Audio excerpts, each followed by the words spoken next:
नमस्कार, मैं हूं सत्यपाल और आप देख रहे हैं CWB हिंदी न्यूज।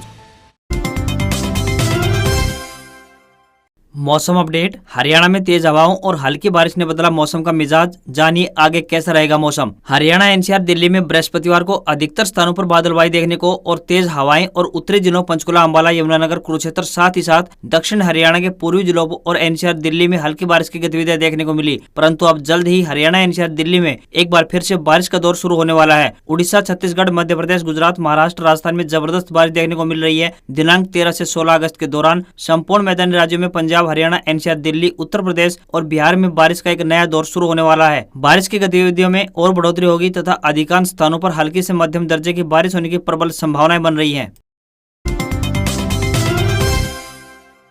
पूर्व मुख्यमंत्री भूपेंद्र सिंह हुड्डा का शिक्षक भर्ती न होने पर खट्टर सरकार पर हमला। जानिए क्या कहा। प्रदेश में अध्यापकों के 38,000 पद खाली पड़े हुए हैं। टीचर्स की मांग को लेकर छोटे छोटे बच्चों को भूख हड़ताल करनी पड़ रही है। स्टेट पास भावी अध्यापक भर्ती की मांग को लेकर दर दर भटक रहे हैं, लेकिन सरकार न भावी अध्यापकों की बात सुनने के लिए तैयार है और न ही भर्ती करने के लिए। यह कहना है पूर्व मुख्यमंत्री और नेता प्रतिपक्ष भूपेंद्र सिंह हुड्डा का। हुड्डा चंडीगढ़ स्थित आवास पर पत्रकार वार्ता को संबोधित कर रहे थे। इस मौके पर उन्होंने प्रदेश में बढ़ती बेरोजगारी, अग्निपथ, भ्रष्टाचार, सामलात की जमीन, जल भराव, खस्ता हालत, सड़कों समेत कई मुद्दों पर बात की।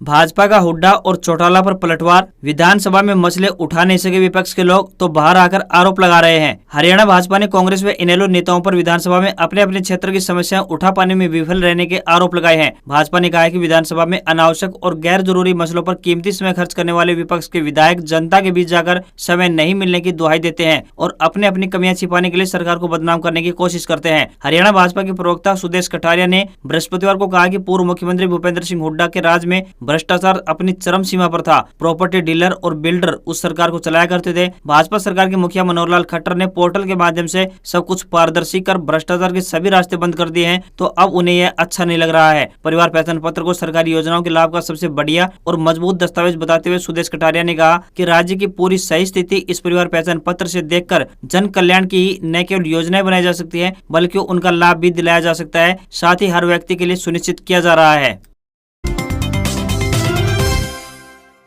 जबरदस्ती तिरंगा बेचने का मामला। मुख्यमंत्री मनोहर लाल खट्टर ने लिया कड़ा संज्ञान। बोले कोई भी तिरंगा लेने के लिए बाध्य नहीं कर सकता। करनाल में डिपो धारक द्वारा राशन कार्ड धारकों को जबरदस्ती तिरंगा बेचने के मामले का मुख्यमंत्री मनोहर लाल खट्टर ने कड़ा संज्ञान लिया है। मुख्यमंत्री ने सख्त और स्पष्ट आदेश दिए हैं कि कोई भी तिरंगा लेने के लिए बाध्य नहीं कर सकता। अगर कोई भी व्यक्ति तिरंगा नहीं लेता है तो उसको किसी भी सेवा को नहीं रोका जा सकता। उन्होंने कहा कि हर घर तिरंगा अभियान के लिए स्वेच्छा से कोई भी तिरंगा ले सकता है। मुख्यमंत्री ने इस अभियान को लेकर लोगों को जागरूक करने के निर्देश दिए हैं। उन्होंने कहा कि कोई भी संस्था इस मुहिम में मदद करना चाहे तो स्थानीय उपायुक्त के माध्यम से संपर्क कर सकती है।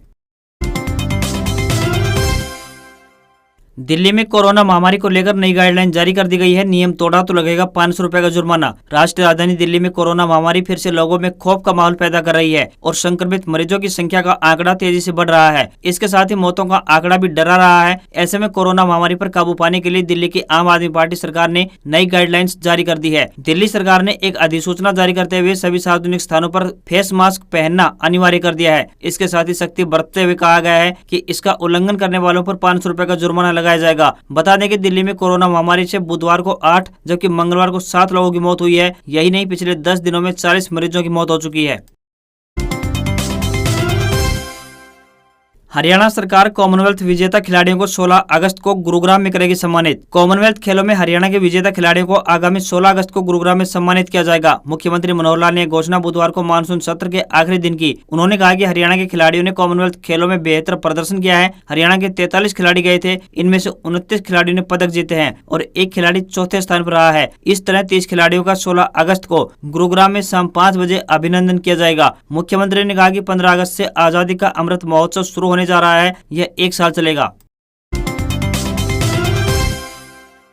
हरियाणा में पंचायतों की सामलात दे जमीन का इंतकाल एक बार पंचायतों के नाम होगा। हरियाणा में पंचायतों की सामलात दे जमीन का इंतकाल एक बार पंचायतों के नाम होगा ताकि उसे कोई बेच न सके। मुख्यमंत्री मनोहर लाल ने बुधवार को विधानसभा में मानसून सत्र के आखिरी दिन कई विधायकों की तरफ से उठाई गई इस मुद्दे का जवाब देते हुए यह घोषणा की है। मुख्यमंत्री मनोहर लाल ने कहा है कि प्रदेश सरकार केवल इंतकाल बदल रही है और इंतकाल बदलने से मलकियत में कोई बदलाव नहीं होने वाला है। उन्होंने कहा कि पंचायत की जमीन पंचायत की रहेगी, मगर कुछ सामलात दे जमीन के इंतकाल लोगों के नाम है। अगर सरकार ने इस पर ध्यान नहीं दिया तो वे इसे आगे बेचते रहेंगे, इसलिए नियंत्रण करना जरूरी है। अगर ऐसा नहीं किया गया तो यह विषय सरकार के नियंत्रण से बाहर का हो जाएगा। उन्होंने कहा कि सामलात जमीन पंचायत की होगी, इसका इंतकाल पंचायत के नाम पर कर रहे हैं, इसे ट्रांसफर नहीं कर रहे हैं। इंतकाल होने से मलकियत नहीं बदली जाती, इसलिए किसी की मलकियत नहीं बदल रही है। कोई कितना भी ऊंचा या शक्तिशाली हो, अवैध गतिविधियों में संलिप्त मिला तो बख्शा नहीं जाएगा। अनिल विज का बड़ा बयान। हरियाणा के गृह मंत्री अनिल विज ने कहा है कि सरकार द्वारा अवैध गतिविधियों में लिप्त पाए जाने पर किसी भी व्यक्ति, चाहे वह कितना भी ऊंचा या शक्तिशाली हो, को बख्शा नहीं जाएगा। सरकार मादक द्रव्यों के सेवन की समस्या से निपटने के लिए आवश्यक कदम उठाना लगातार जारी रखेगी। विज हरियाणा विधानसभा में मानसून सत्र के दौरान लगाए गए ध्यानाकर्षण प्रस्ताव का जवाब दे रहे थे। विज ने सदन में सभी सदस्यों का आह्वान करते हुए कहा कि यदि हम सब मिलकर प्रयास करेंगे तो नशा अवश्य खत्म हो जाएगा।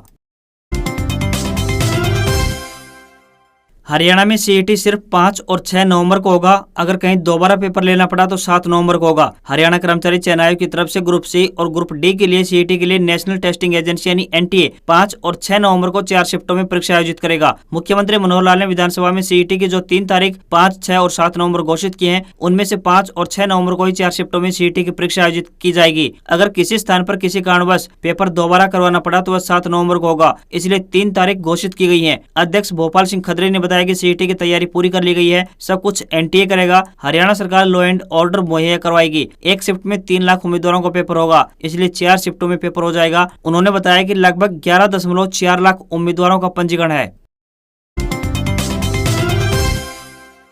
हरियाणा के हिसार कैंट में शुक्रवार से अग्निवीरों की पहली भर्ती शुरू होगी। इसको लेकर कैंट में तैयारियां पूरी कर ली गई हैं। कैंट के बाहर सेना के जवान तैनात कर दिए गए हैं। 40 से ज्यादा कैमरों की निगरानी में भर्ती होगी। हिसार, सिरसा, जींद और फतेहाबाद जिले के युवाओं के अग्निवीरों की भर्ती की जाएगी। भर्ती रैली में Agniveer, general duty clerk, technical तथा ट्रेड्समैन की भर्ती होगी। सेना भर्ती कार्यालय के मुताबिक पहले दिन शुक्रवार को यानी आज हिसार जिला तहसील नारनौद, सिरसा जिला तहसील डबवाली, रानिया, ऐलनाबाद, गोरीवाला और नाथुश्री चोपटा के युवाओं की भर्ती होगी। सबसे पहले युवाओं का फिजिकल फिटनेस टेस्ट लिया जाएगा। इसमें 1600 मीटर की दौड़, बीम, जिग-जैग पर बैलेंस और फिर 9 फुट का गड्ढा पार करना होगा। वहीं भर्ती को लेकर युवाओं में जोश देखने को मिल रहा है। हजारों युवाओं ने भर्ती के लिए रजिस्ट्रेशन करवाया हुआ है। गुरुवार शाम को कैंट के बाहर युवाओं की भीड़ लग गई है। उधर दूसरी तरफ अग्निवीर योजना के तहत साल 2022-23 के लिए नवंबर महीने में सेना भर्ती रैली का आयोजन किया जाएगा। भिवानी के भीम स्टेडियम में होने वाली इस भर्ती रैली में चरखी दादरी, महेंद्रगढ़, भिवानी और रेवाड़ी जिले के युवा भाग लेंगे। इच्छुक युवा 1 अगस्त से joinarmy.nic.in वेबसाइट पर अपना रजिस्ट्रेशन करवा रहे हैं। 15 अगस्त के पहले उरी जैसे हमले की कोशिश नाकाम। परगल आर्मी कैंप में घुसने की कोशिश कर रहे 2 आतंकी ढेर, सेना के 4 जवान भी शहीद। 15 अगस्त से पहले जम्मू कश्मीर में राजौरी जिले के परगल में उरी हमले जैसी साजिश नाकाम कर दी गई है। यहाँ कुछ आतंकियों ने बुधवार देर रात आर्मी कैंप में घुसने की कोशिश की। इसके बाद सुरक्षा बलों ने जवाबी कार्रवाई की। इसमें 2 आतंकी मार गिराए। फायरिंग में सेना के 3 जवान सूबेदार राजेंद्र प्रसाद, राइफलमैन मनोज कुमार और राइफलमैन लक्ष्मण डी मौके पर ही शहीद हो गए। 5 जवान जख्मी भी हुए हैं। घायल जवानों में शामिल राइफलमैन निशांत मलिक ने रात करीब 9 बजे दम तोड़ दिया। परगल कैंप राजौरी से 25 किलोमीटर दूर है। 11 राष्ट्रीय राइफल से मिली जानकारी के मुताबिक आर्मी कैंप पर यह आत्मघाती हमला है। हालांकि हमले में कितने आतंकी शामिल थे इसका पता अभी नहीं चल पाया है। इलाके में सर्च ऑपरेशन भी चलाया गया है।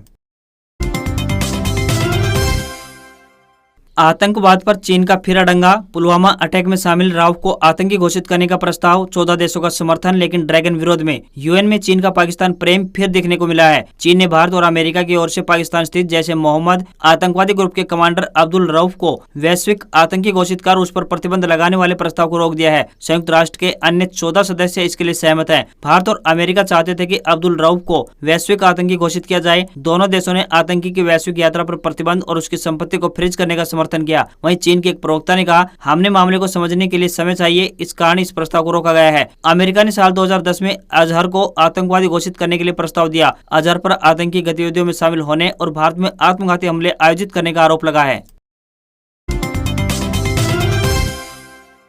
अटल पेंशन योजना में बड़ा बदलाव। इनकम टैक्स पेयर 1 अक्टूबर से एपीवाई में शामिल नहीं हो सकेंगे। इसमें 210 रुपए में 5000 रुपए की पेंशन। सरकार ने अटल पेंशन योजना यानी एपीवाई में बड़ा बदलाव किया है। वित्त मंत्रालय की ओर से जारी गजट नोटिफिकेशन के मुताबिक 1 अक्टूबर 2022 से इनकम टैक्स चुकाने वाला व्यक्ति इस योजना में शामिल होने के लिए एलिजिबल नहीं होगा। यह योजना मोदी सरकार ने साल 2015 में शुरू की थी और मुख्य रूप से असंगठित क्षेत्र के लोगों पर केंद्रित है। वित्त मंत्रालय ने कहा कि यदि कोई ग्राहक 1 अक्टूबर या फिर उसके बाद इस स्कीम से जुड़ेगा और बाद में वो इनकम टैक्स पेयर पाया जाता है तो उसका APY अकाउंट बंद कर दिया जाएगा और तब तक की जमा पेंशन राशि सब्सक्राइबर को वापस कर दी जाएगी। APY उन लोगों को फाइनेंशियल कवरेज देती है जो रिटायरमेंट के बाद अपनी इनकम को लेकर अनिश्चित है। अटल पेंशन योजना के तहत 60 साल का होने पर हर महीने 1000 रुपए से लेकर 5000 रुपए तक पेंशन मिलती है। स्कीम में 18 साल से लेकर 40 साल तक का व्यक्ति निवेश कर सकता है, यानी इसमें कम से कम 20 साल निवेश करना अनिवार्य है।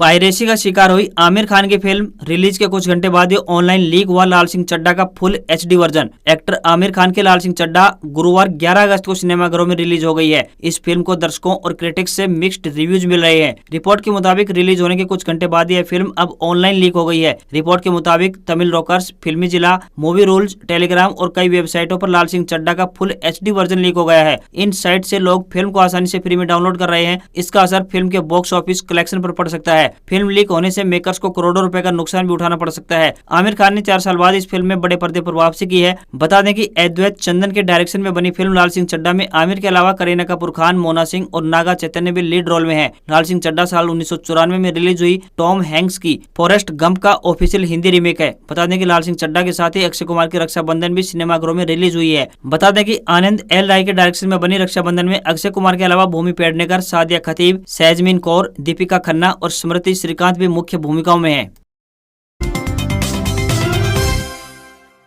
एक डिवाइस एक चार्जर, मोबाइल लैपटॉप किसी भी कंपनी का हो, अब चार्जर एक ही होगा। सरकार जल्द लेगी फैसला। एक डिवाइस एक चार्जर पर 17 अगस्त को सरकार ने एक मीटिंग रखी है जिसमें टेक इंडस्ट्री और कंज्यूमर मिनिस्ट्री के ऑफिसर शामिल होंगे। इस मीटिंग में तमाम मोबाइल कंपनियां भी शामिल होंगी। भारत में फिलहाल कई तरह के चार्जर हैं जो कि अलग अलग डिवाइस के लिए हैं। इनमें सबसे पॉपुलर टाइप C चार्जर है और इसके बाद माइक्रो USB और फिर एप्पल के लाइटनिंग चार्जर का मार्केट में बोलबाला है। भारत सरकार के पहले हाल ही में यूरोपियन यूनियन ने USB टाइप C पोर्ट को कॉमन चार्जर के तौर पर इस्तेमाल करने का ऐलान कर चुकी है, जिसकी शुरुआत साल 2024 से होगी। यानी 2024 में यूरोपियन देशों में बिकने वाली सभी डिवाइस के लिए टाइप C पोर्ट का ही सपोर्ट मिलेगा। अमेरिका में भी इसी तरह का ऐलान किया गया है। PTI की एक रिपोर्ट के मुताबिक एक सरकारी अधिकारी ने कहा है कि जब सभी कंपनियां अमेरिका और यूरोप में एक ही तरह का चार्जर दे सकती हैं तो भारत में क्यों नहीं। मौजूदा हालात में प्रत्येक नई डिवाइस यानी स्मार्टफोन हो, चाहे लैपटॉप हो या फिर अन्य गैजेट के लिए एक यूजर को नए नए तरीके का चार्जर खरीदना पड़ता है। यदि सरकार कॉमन चार्जर का आदेश देती है तो लोगों को बहुत सहूलियत होगी और एक ही चार्जर से कई डिवाइस चार्ज हो सकेंगी। चार्जर को लेकर सबसे अधिक शिकायत आईफोन और एंड्रॉइड यूजर को रहती है। आज खबरों में बस इतना ही। देखते रहिए CWB हिंदी न्यूज। नमस्कार।